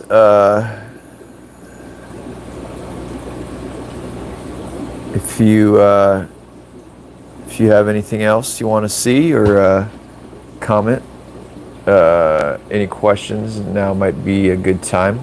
I'm going to do a hard cut off here at 5:15, which is 5:15 my time, which is in 13 minutes. So it'll be a good time to make any last minute requests now before we shut this down. So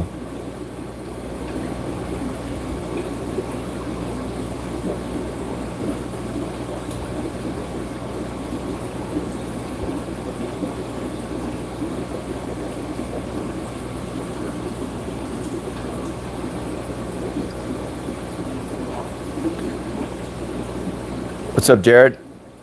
Did you say, Jared, you just put a question mark. I didn't, are you able to hear me? Am I coming through? Not sure, had some malfunction here on my end or what?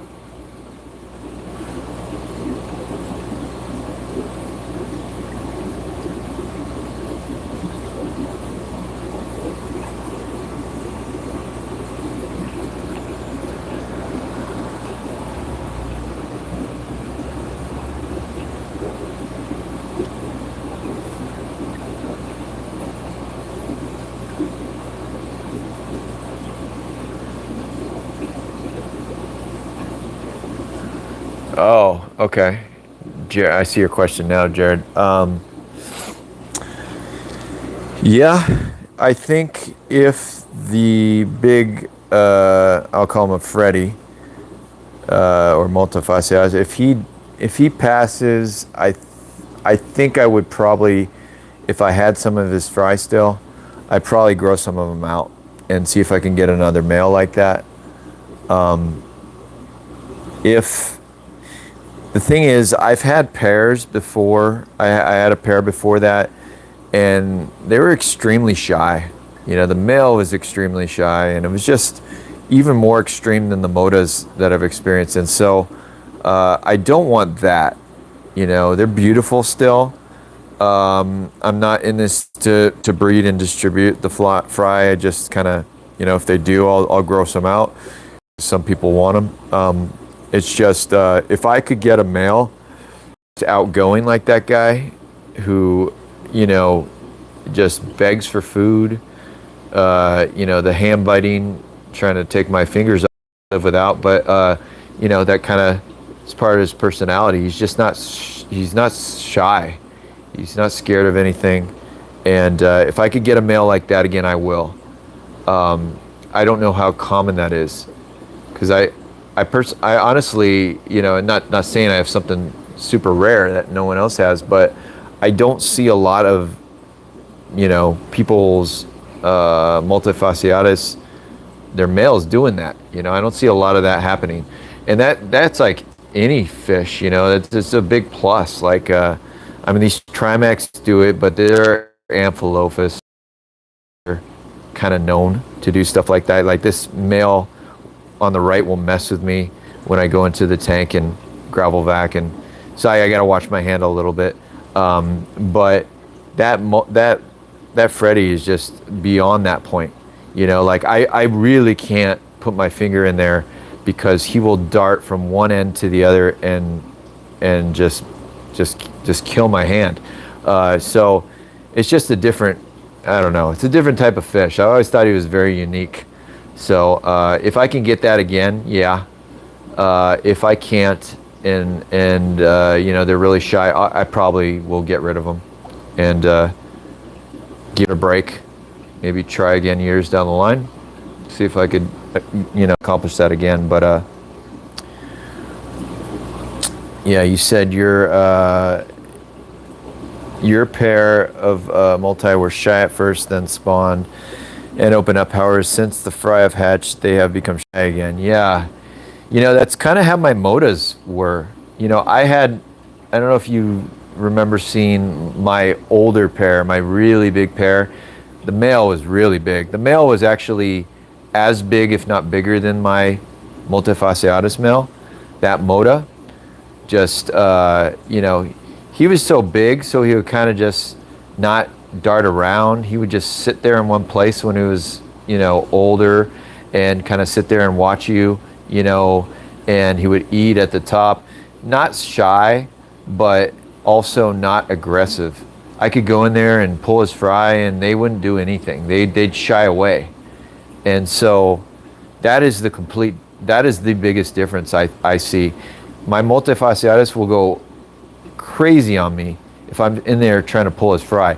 I basically don't pull their fry, because it just, I have to net the male and remove him, and then net the female, because she's aggressive too, and remove her. That's the only way I get their fry separated from them.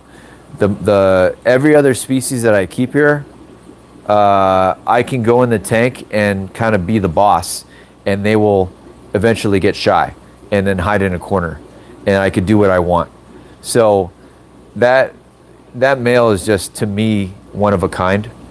His personality, you know, looks aside, you know, there's a lot of great looking multifasciatus out there, but his personality, I don't think I've seen that very, very often. So, hey Daniel, you have a good evening, man. Thanks for stopping by. Appreciate the support. Take care, bud. Till next time. Jared said, sounds like my mota never hurt me and are on the shy side, and however don't dart and hide. Yeah, it sounds like the typical mota, all the motas I've had. But I guess you never know. You never know when you're going to get that different one, that different personality, that just, you know, is just not scared of anything. Incredibly aggressive and outgoing. And then on top of that, Jared, it's like, he's like that, but he accepts the female. So I would think that an aggro male like that would destroy females and you couldn't pair them up with anything, right? That would just be my thought. And the fact that he accepts the female while being that crazy, I don't know. It just, I feel like he is a unique fish in his personality. So if I could get that again, yes. If not, then I'll wait down the line and try him again later. So.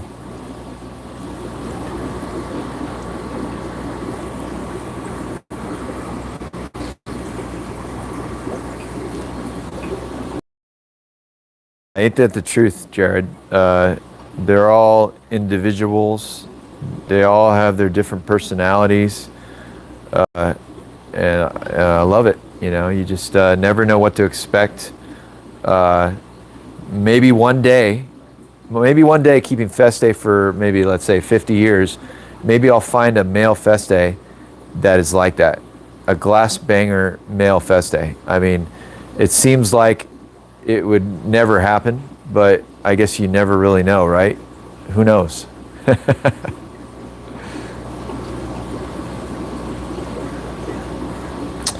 Hey, Doodle asked, what is the Parachromis species that you would recommend that is the least shy and more interactive? Huh.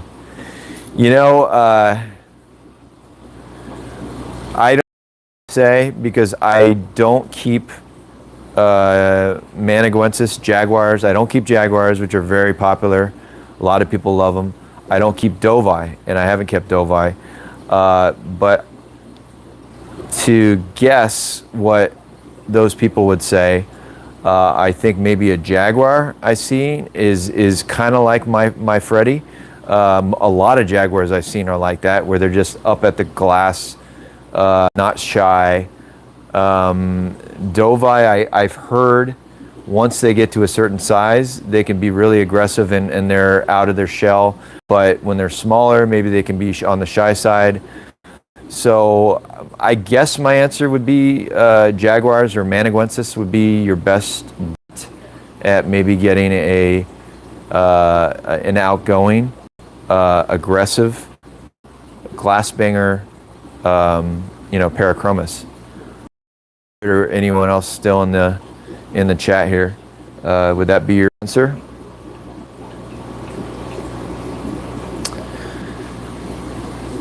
I mean, I'd like to keep a nice jag someday, but you know, there's only so many. Yeah, no problem, Doodle. There's only so many species you can keep. Only so many tanks you got. So,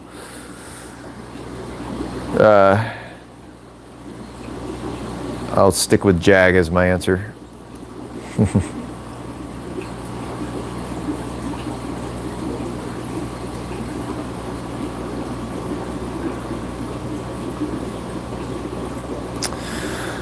5:12, guys. Let's wrap this up in 3 minutes. Thanks, Ron. I really appreciate you stopping by, man. Yeah, I appreciate your support and participating in these groups, chats. So thanks again. Have a good evening, man.